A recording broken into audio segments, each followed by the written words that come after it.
Oxford Bookworms. Stage 1.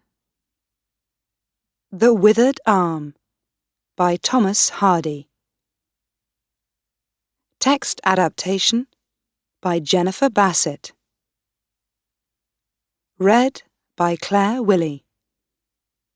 Published and copyright Oxford University Press, 2007.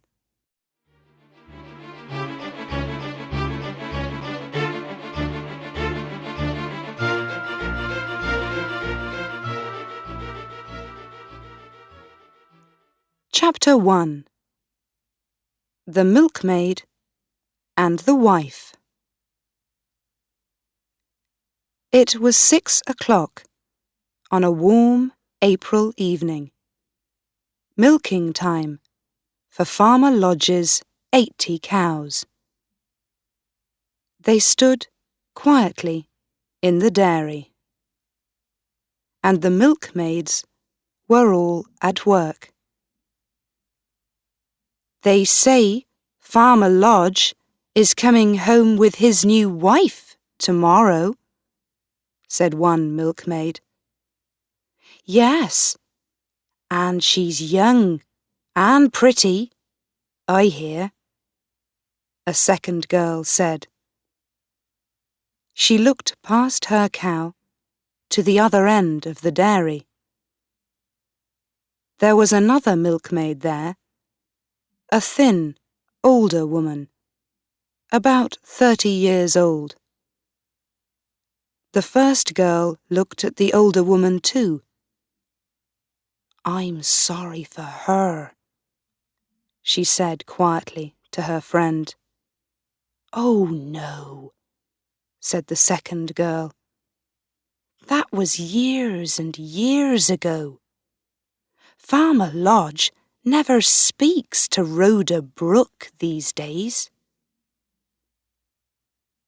When the milking was finished, the milkmaids left the dairy and went home. The thin woman, Rhoda Brook, did not walk to the village with the other girls. She went up the hill behind the farm to a little house near the trees. It was a poor house of only 2 rooms, and the roof did not keep the rain out. At the door of the house, the woman met her son, a boy of about 12, and they went inside. I heard something at the dairy today, the woman said. Your father is bringing his young wife home tomorrow. I want you to go and look at her. Yes, mother, said the boy. Is father married then? Yes. You can go into town and do my shopping for me. And when you see her, there or on the road, look at her carefully. Yes, mother. What is she like? I want to know. Is she tall? Is she short? Are her eyes blue or brown or green? Look at the colour of her hair, the colour of her dress, and look at her hands. Does she have small white hands or the hands of a milkmaid, a worker's hands? You must look at all these things and tell me. Yes, mother, the boy said again. He took a piece of bread from the table and began to eat it. His mother said nothing more, but turned her thin, pale face to the open door. Her beautiful, dark eyes stared out at the trees, seeing and not seeing. The next evening was warm and sunny. The road from the town to the farm went up and down a number of hills. And near the top of one big hill, the boy saw a carriage behind him. It was Farmer Lodge, with his new wife. She was a pretty young thing, much younger than her husband, with a sweet, innocent face. The boy carried a heavy bag and was happy to stop and stare for a minute. The carriage came slowly up the hill, and the boy took a good, long look at the farmer's wife. His eyes never left her face. The farmer did not look at the boy once, and at the top of the hill, the carriage went faster, leaving the boy behind. "How that poor boy stared at me," said the young wife. "Yes, my love, I saw that," the farmer said. "Is he a boy from the village?" "No, I think he lives with his mother on one of these hills." "He knows you then?" "Of course. And everyone is going to stare at you at first, my pretty Gertrude." "Yes, I know. But that poor boy had a very heavy bag.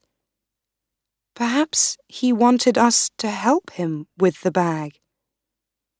"Oh, these country boys can carry anything," said her husband. "They do it all the time."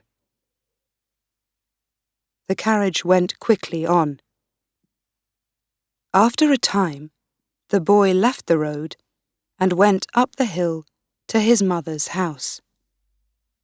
She was home before him. She took the heavy bag from him and began to take the things out. "Well, did you see her?" "Yes, I had a good look at her on the road." "And what is she like?" "She's nice." "Is she young?" "Well, she's older than me." "Of course she is. But is she older than me?" "No, she's younger." "What colour is her hair?" "It's a brown colour, and her face is very pretty." "Are her eyes dark?" "No, they're blue, and her mouth is very nice and red. And when she smiles, you can see white teeth." "Is she tall?" said the woman, a little angrily. "I couldn't see. She was in the carriage." "Then tomorrow you must go to church. Go early, before she and Mr. Lodge arrive, and watch her when she walks in. Then come home and tell me." "Very well, Mother. But why don't you go and look at her?" "Never. I don't want to see her." "She was with Mr. Lodge, of course. Did he look at you or speak to you?" "No." The next day, the boy went to church and waited and watched. When Mr. and Mrs. Lodge arrived, everybody, not just the boy, stared at the new wife with interest. When the boy reached home, his mother said, "Well?" "She's not tall. She's short," the boy said. "Ah," said his mother, pleased. "But she's very pretty. very. She had a beautiful white dress on, and it made a lot of noise when she moved. Mr. Lodge looked very happy with her. "No more now," said the woman. "You can tell me more later." In the next days, Rhoda Brooke heard more and more from her son about the new wife. The boy often saw Mrs. Lodge around the farmhouse, but his mother never saw her and never went near the farmhouse. At the dairy, the other milkmaids talked a lot about the new wife. They usually stopped when Rhoda was near, but she heard some of it. She remembered everything and forgot nothing. And slowly, Rhoda Brooke made a picture in her head of the young Mrs. Lodge, a picture as good, as true, as a photograph.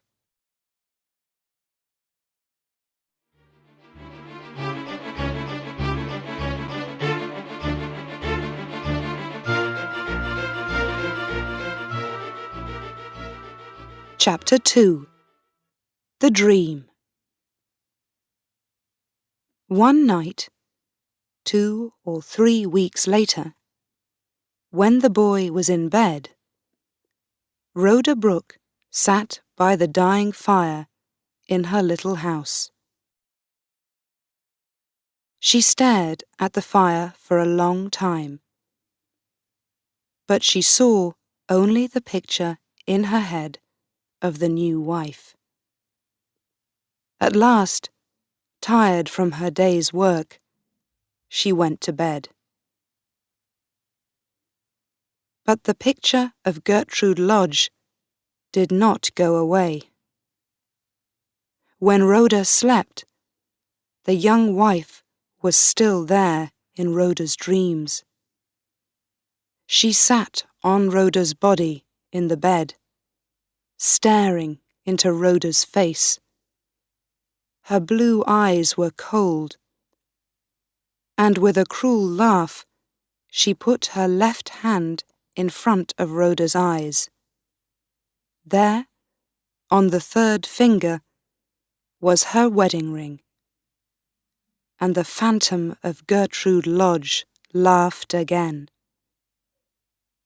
Rhoda turned this way and that way, but the phantom was still there. It sat, heavier and heavier, on Rhoda's body, and now Rhoda could not move. Always in her ears was that cruel laugh, and always in front of her eyes was that left hand with its wedding ring. At last, half dead with terror, Rhoda suddenly put out her right hand, took hold of the phantom's left arm, and pulled it hard. The phantom fell off the bed onto the floor, and Rhoda sat up. "Dear God!" she cried. She felt cold, so cold. That was not a dream. She was here. She could still feel the young woman's arm under her hand, a warm, living arm. She looked on the floor for the woman's body, but there was nothing there. Rhoda Brooke slept no more that night, and at the dairy, early the next morning, she looked pale and ill. She could not forget the feel of that arm under her hand. When she came home for breakfast, her son asked her, "What was that noise in your room last night, Mother?" did you fall off the bed? Noise? What time did you hear it? About 2 o'clock. But what was it, Mother? Something fell. I heard it. Was it you? Rhoda did not answer, and after breakfast she began to do her work in the house. At about midday she heard something and looked out of the window. At the bottom of the garden stood a woman, the woman from her dream.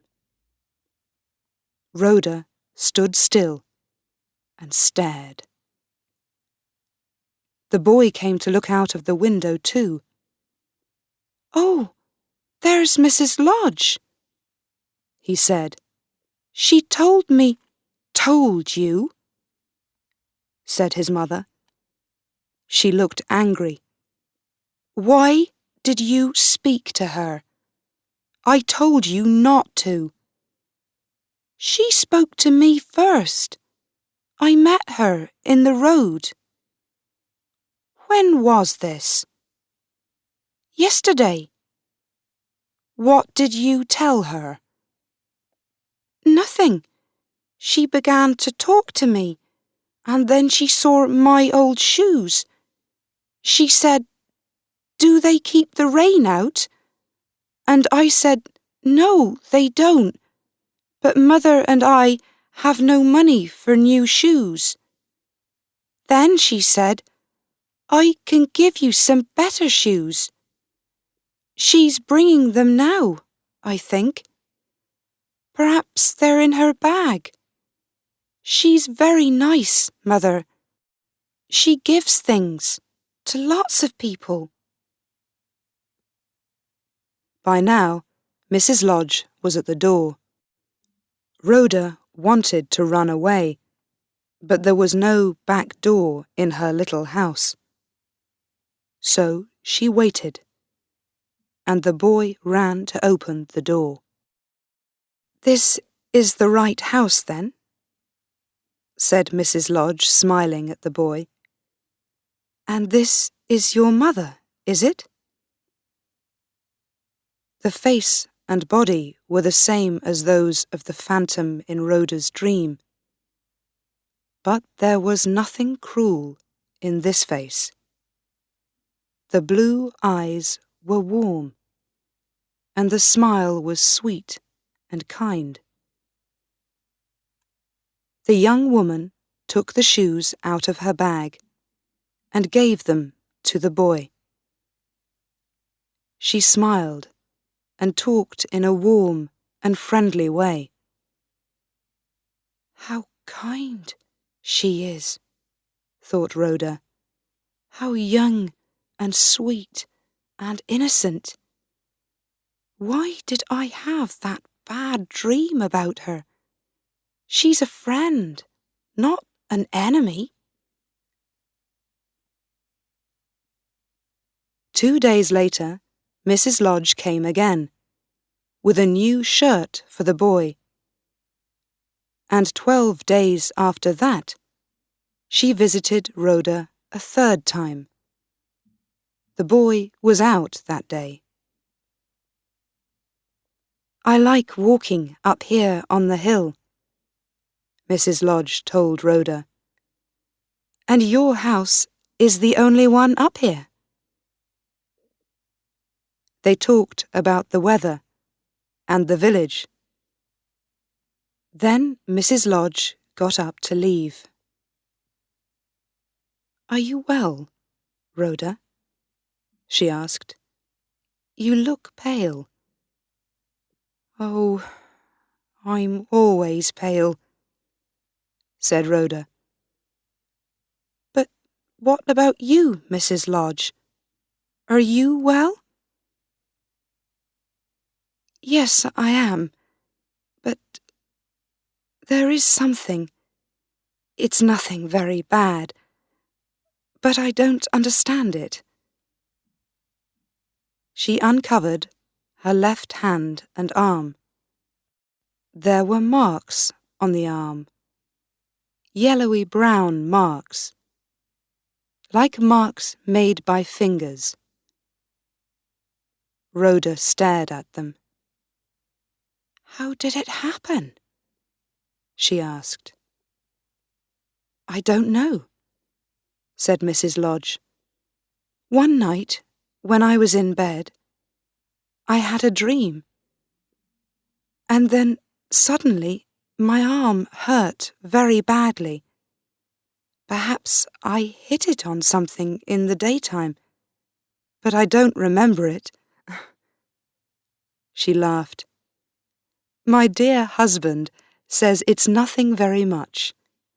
And he's right, of course." "Yes. Which night was that?" said Rhoda. Mrs. Lodge thought for a moment. "It was 2 weeks ago today. It was 2 o'clock in the night. I remember, because I heard the clock."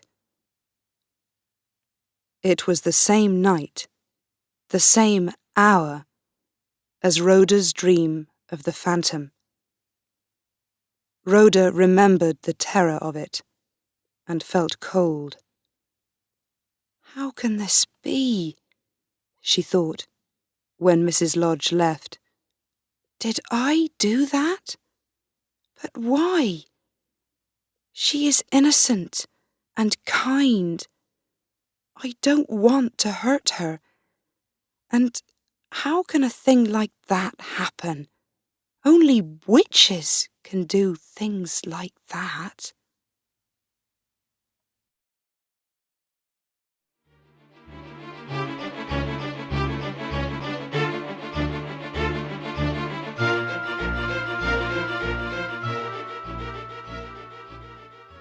Chapter 3.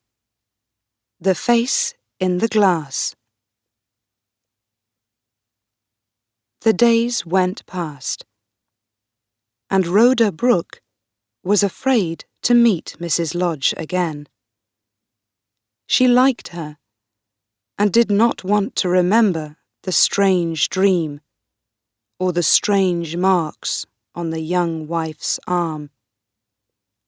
But she could not stop thinking about them. One day they met on the road from the village. They began to talk, and after a minute or two, Rhoda said, "How is your arm, Mrs. Lodge? Is it better now?" "No, it isn't. It's worse than before. Sometimes it hurts very badly." "What does the doctor say about it?" asked Rhoda. "He doesn't understand it. He just says, 'Put the arm in hot water for 5 minutes twice a day.' Well, I do that, but it doesn't help." "Can I look at your arm?" asked Rhoda. Once again, the younger woman uncovered her arm, and Rhoda stared at it. The arm was thinner and a little withered, and the marks looked more and more like marks made by fingers. Rhoda remembered her dream, and the feel of the arm under her hand, in just the same place. "It looks like the marks of fingers," Gertrude Lodge said. She tried to laugh. "My husband says they are a witch's marks. A witch put her hand on my arm, he says, and it's killing the flesh." "No, no," said Rhoda quickly. She felt cold and afraid. Don't listen to those old stories." The young wife's face was unhappy. "No, but you see, I think he begins to love me less because of these marks on my arm. Men always like their wives to be pretty, don't they?" "Some men do," said Rhoda. "But don't show him the arm. Cover it all the time, and then he can't see it." "Ah, but he knows the marks are there." Gertrude looked away, but Rhoda could see the tears in her eyes. "I hope your arm is better soon, Mrs. Lodge," she said quietly. She said goodbye and began to walk home. She felt sorry for the poor, innocent young wife, and did not want to hurt her. But she did not feel sorry for the husband. She walked home, thinking about him. "So, Farmer Lodge," she thought, "you loved me once, but then you left me and did nothing to help me. You wanted a new, younger and prettier woman for your wife, but she is not so pretty now, is she?"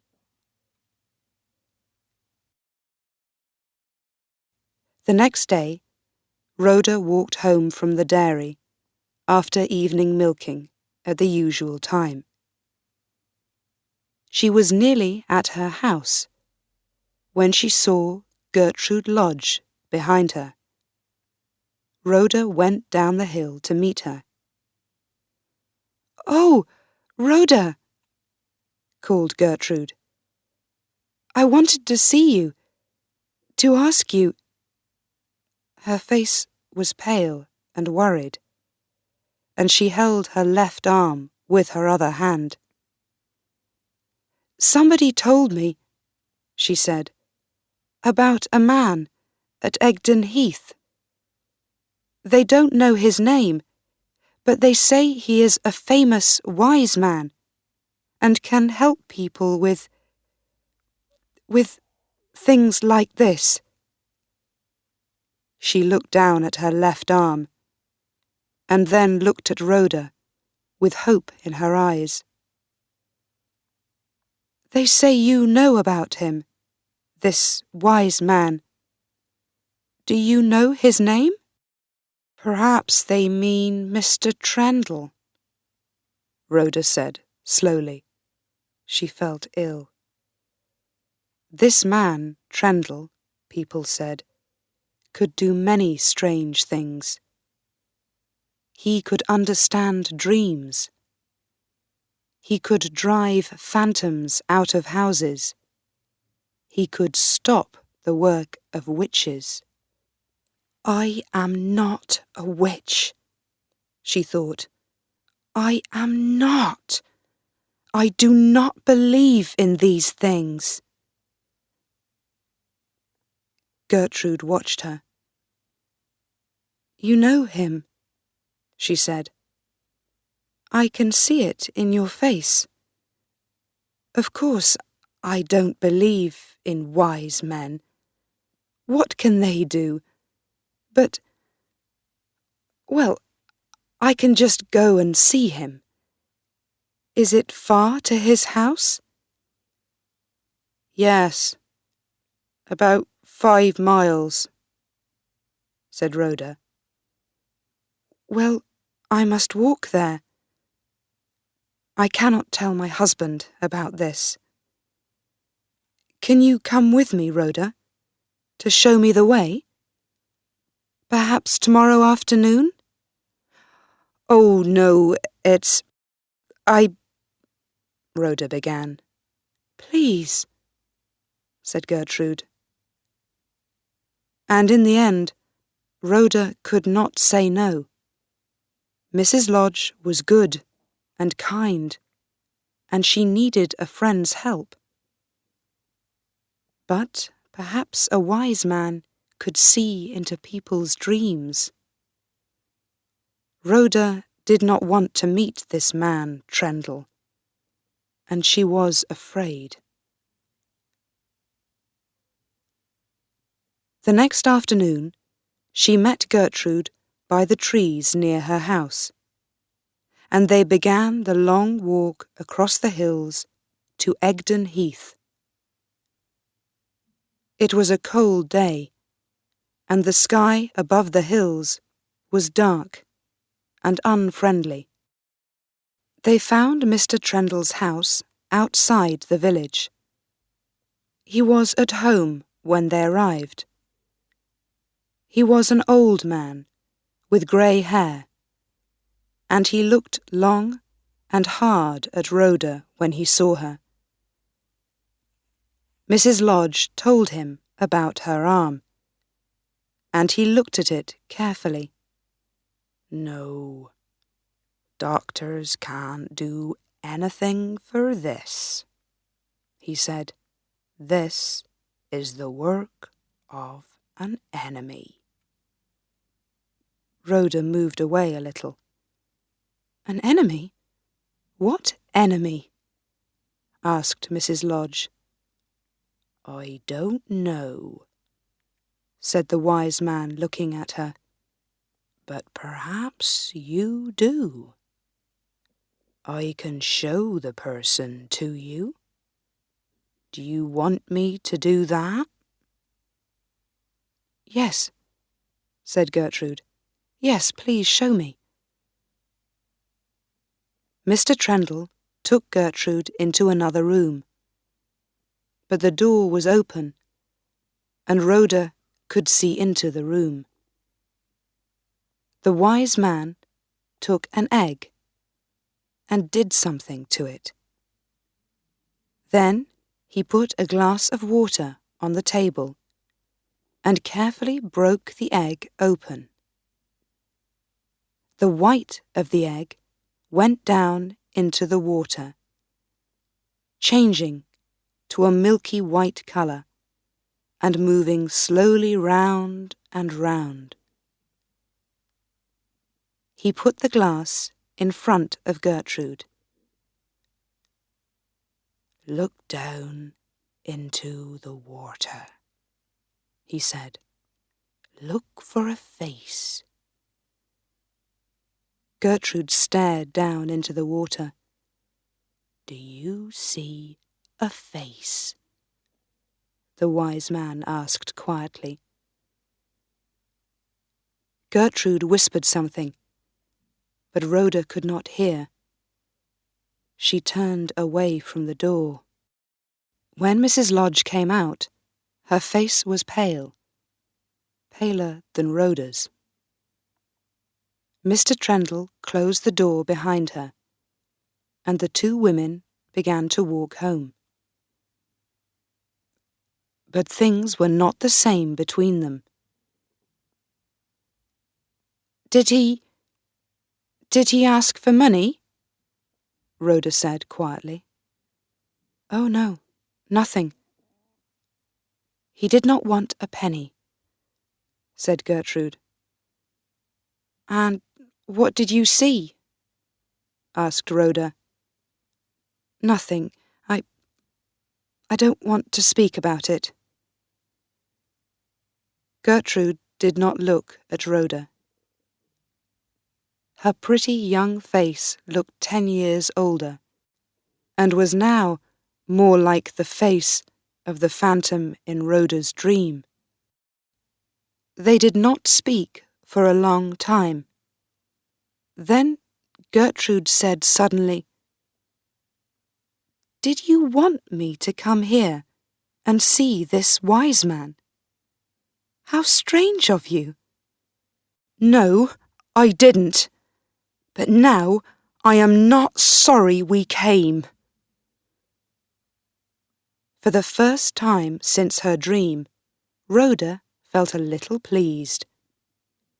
Life was cruel, she thought, and Gertrude Lodge must learn that lesson too.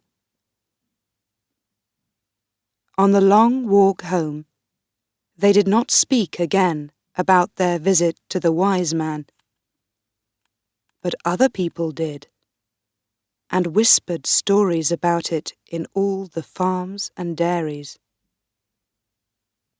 Mrs. Lodge could no longer use her withered arm to do anything, and people began to put the word witch in front of the name Rhoda Brooke.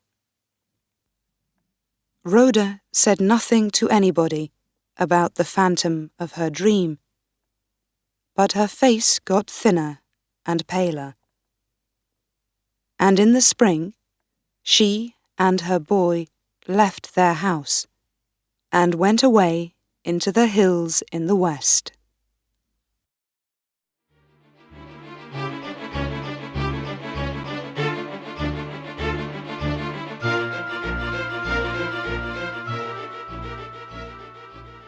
Chapter 4. The Cure for a Curse. 6 years went past, and Mr. and Mrs. Lodge's married life was not happy. The farmer said little, and did not often smile. His wife had a withered arm, and there were no children to call him father, and to run laughing around the farmhouse. He thought of Rhoda Brooke, and her son, his son. But that was the past, and he could not change it now. Gertrude Lodge was a different woman too. She was only 25, but she looked older. Once a happy, smiling woman, she was now sad and worried all the time.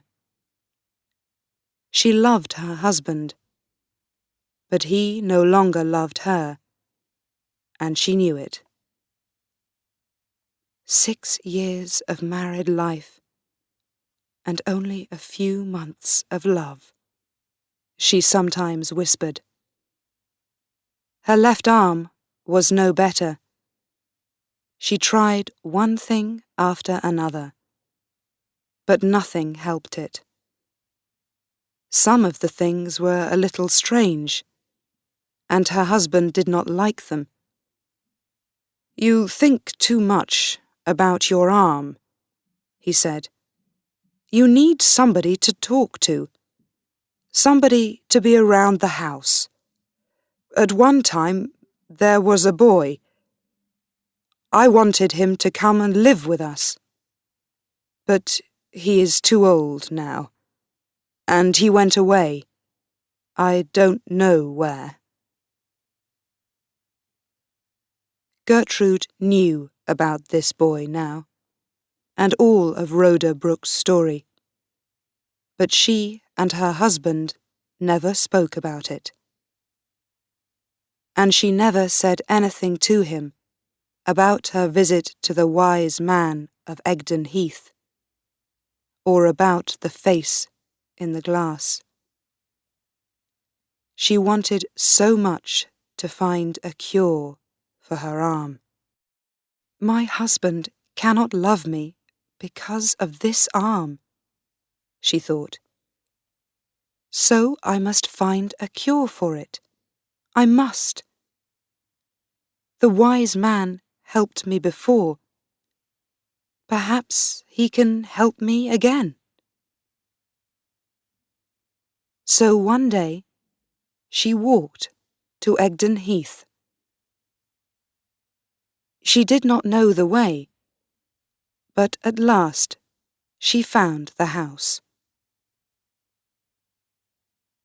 You can send away other things, I know, she said to Trendle. Hair on women's faces and things like that. Why can't you send this away?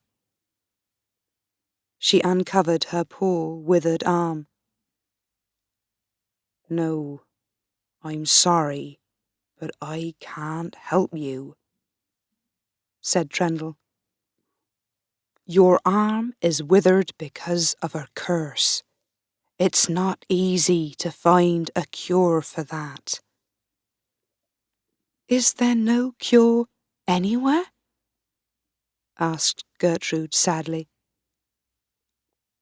There is one thing, Trendle began slowly.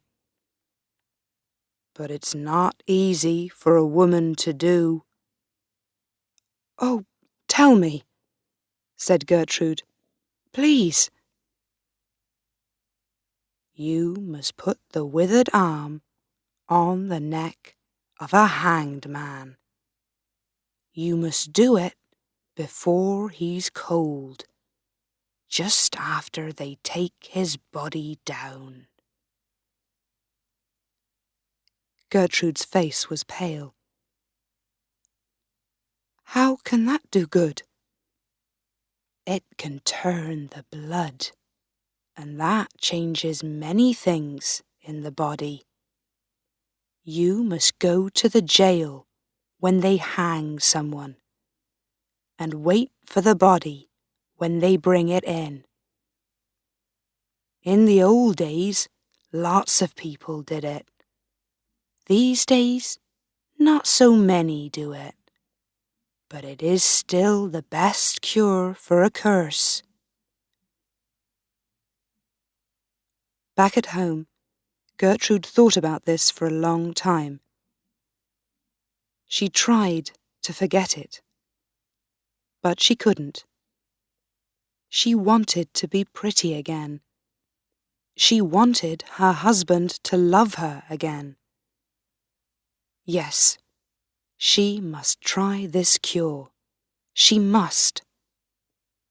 But how do I do it? She thought. Where is the nearest jail? How can I get there? How often do they hang people? And when there is a hanging, how can I learn about it before it happens? So many questions. There was no one to help her, but slowly she began to find the answers. She asked careful questions in the village, because country people always know everything. One old man was very helpful. The nearest jail is at Casterbridge, 15 miles away, he told Gertrude. They have trials there every 3 months, and there's usually a hanging after the trials. Some poor man or boy takes a cow or a sheep or just some bread, and they hang him for it. Lots of people go to watch the hangings. I don't know why. The next trials were in July, Gertrude learned. She asked her husband about them, but Lodge said very little. He was colder to her than usual, and she did not ask him again. He was often away these days, so she did not see much of him. July came, and Gertrude went to see the helpful old man in the village again. Just one hanging this time, he told her. It's for arson, I think. They're going to hang him next Saturday. Gertrude walked slowly home. I cannot tell my husband about this cure, she thought. And how can I be away from home for 2 nights? What can I say to him? But in the end, it was easy. On the Thursday before the hanging, Lodge came to her. I'm going away for 3 nights, he said. It's about farm work, so you can't come with me." "That's all right," Gertrude said quietly. "I'm happy to stay at home." They said nothing more, and on Thursday, Lodge drove away in the carriage.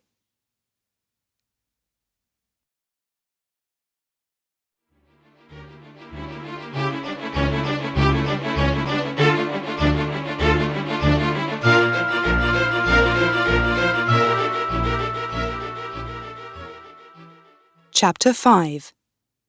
The Hangman. The next morning, Gertrude got ready to leave for Casterbridge. She did not want to go by road because she did not want to meet any of her husband's friends. So she took one of the heavy horses from the farm and rode west across the hills. She was afraid of riding with a half-dead arm, but the farm horse was quiet and slow and easy to ride. He carried her uphill and downhill, past rivers and through trees, moving west all the time. The sun slowly went down in the sky, and it was nearly 8 o'clock when Gertrude stopped for a moment at the top of a hill. It was the last hill before the town, and she could see the roofs of Casterbridge below. There was a big building on a hill at the end of the town, with a white roof. She knew this was the jail, and she could see a lot of workmen on the roof. "What are they doing?" she thought. "They're building something up there on the roof. Oh!"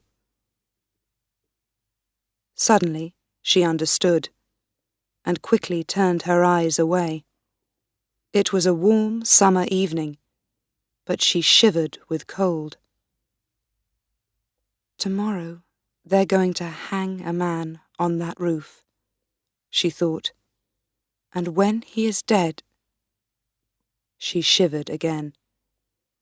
But then she remembered her husband's cold words and his unsmiling face, and she rode on down into the town.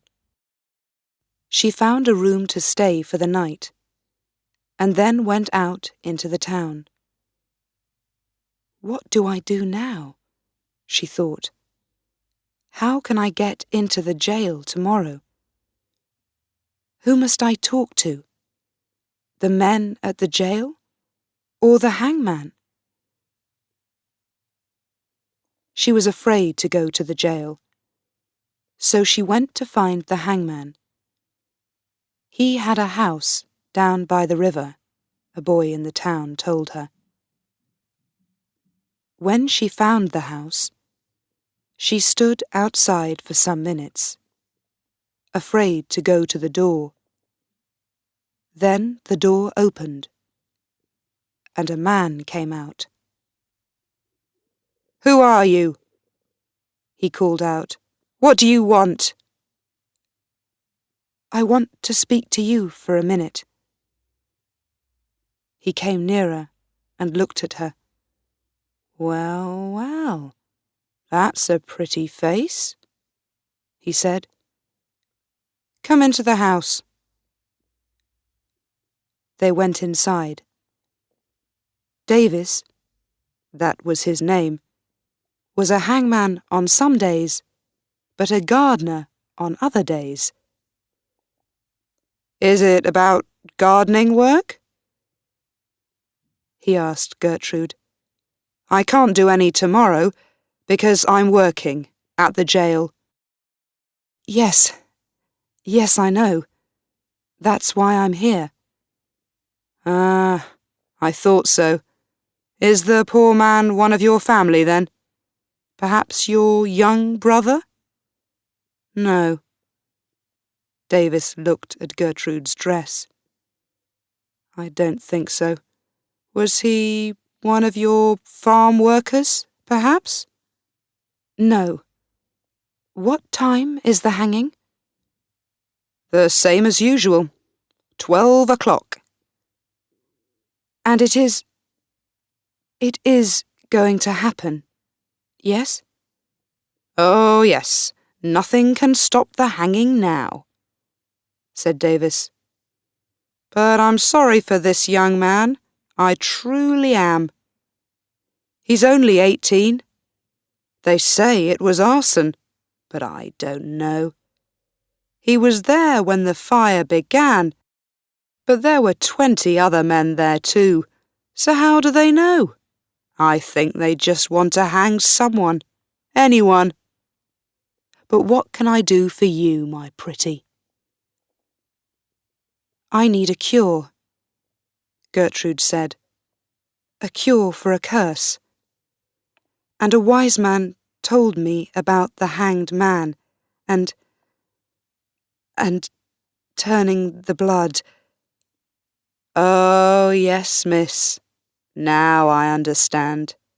People sometimes come for that, but not pretty young things like you. Well, well, what's the cure for? It's this. Gertrude uncovered her left arm. Ah, it's all withered, said the hangman, looking at it. Yes, she said. Well, a hanged man's neck is the best cure for that, he said. Your wise man was right. So, can you help me? Gertrude whispered. Usually people go to the jail and take their doctor with them and give their name and address. But yes, I can help you. For a little money, perhaps? Oh, thank you, Gertrude said. It's better like this. I don't want people to know about it. Don't want your lover to know, eh? No, husband. Aha. Very well. You can touch the body. Where is it now? She said, shivering. It? He, you mean? He's still alive tonight. He's in the jail. A little room right at the top.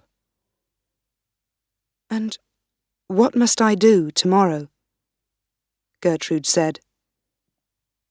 There's a little door at the back of the jail. Be there at 1 o'clock. No later. I can open the door from inside and can take you to the body when they bring him in. Good night. Don't be late. And you don't want people to see you, so cover your face. Good night, my pretty. Gertrude went away and walked up to the jail on the hill. She wanted to find the little door at the back, to know it for tomorrow. Then she went back down into the town and went to her room and waited for the morning.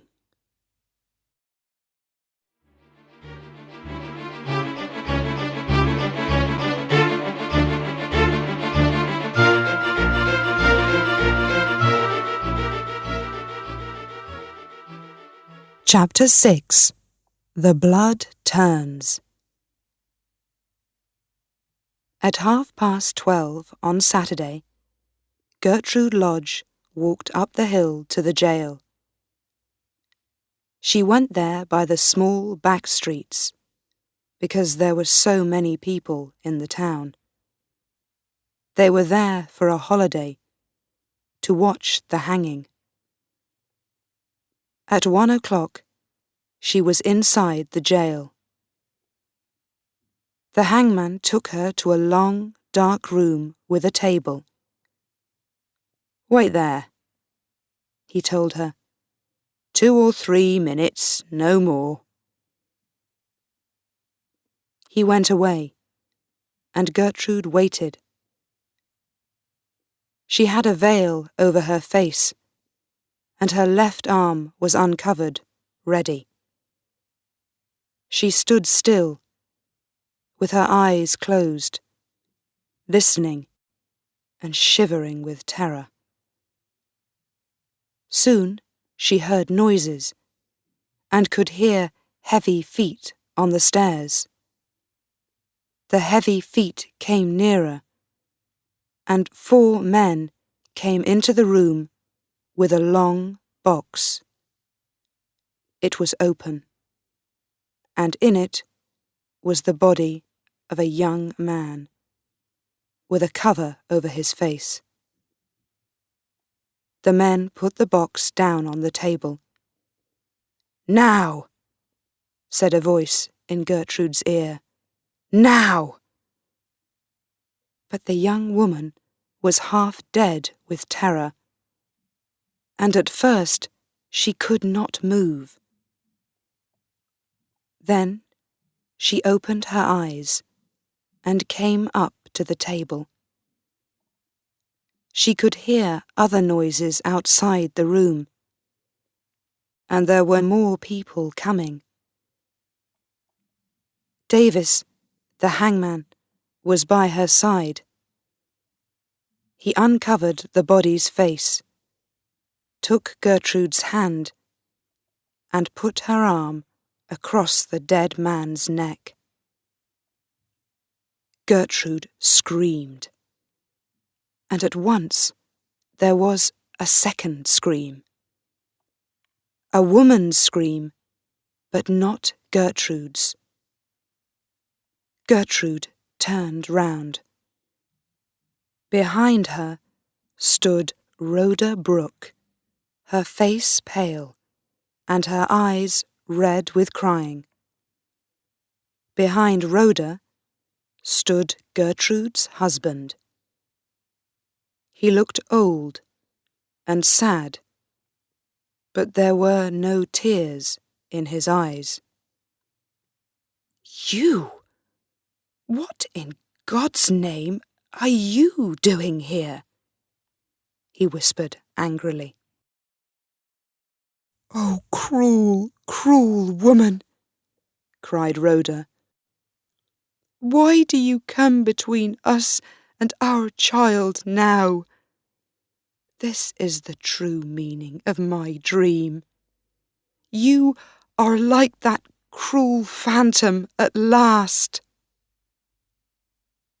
When Gertrude saw her husband with Rhoda, she knew at once that the dead young man was Rhoda's son. She stared at Rhoda with terror in her eyes. Then Rhoda ran to Gertrude, closed her hand round the younger woman's arm, and pulled her away from the table. When she let go of the arm, the young wife fell down at her husband's feet. She never opened her eyes again. They carried her out of the jail into the town, but she never got home alive. Perhaps it was the turning of the blood. Perhaps it was her withered arm. Perhaps it was her terror in the jail when she turned and saw Rhoda behind her. Doctors came and looked at her, but they could do nothing to help her. And 3 days later, she died. In those days, the unhappy parents of a hanged man came and took the body away after the hanging. That was why Farmer Lodge was at the jail with Rhoda that day. It was not his first visit to the jail. With Rhoda, he went many times to visit his son that summer, and that was why he was away from the farm so often. But after his young wife died, nobody ever saw Farmer Lodge in Casterbridge again. He went home to his farm, but he did not stay there long. After a short time, he sold the farm and the farmhouse and all the cows and sheep and horses. Then he went away to live in a small town by the sea. He lived very quietly, without any friends or family near him. When he died 2 years later, he left a lot of money. Most of it went to a home for poor boys. But there was money for Rhoda Brooke too. For some time, nobody could find Rhoda. Then one day, she came back to her old house near the dairy. But she never took a penny of Farmer Lodge's money. She went back to work in the dairy and worked there for many long years, milking the cows in the morning and again in the evening. Her dark hair turned white, and her sad, pale face looked thin and old. Most people knew Rhoda's story, and sometimes they watched her at milking time. What did she think about all those long days at morning and evening milking? But nobody ever asked her, and nobody ever knew the answer.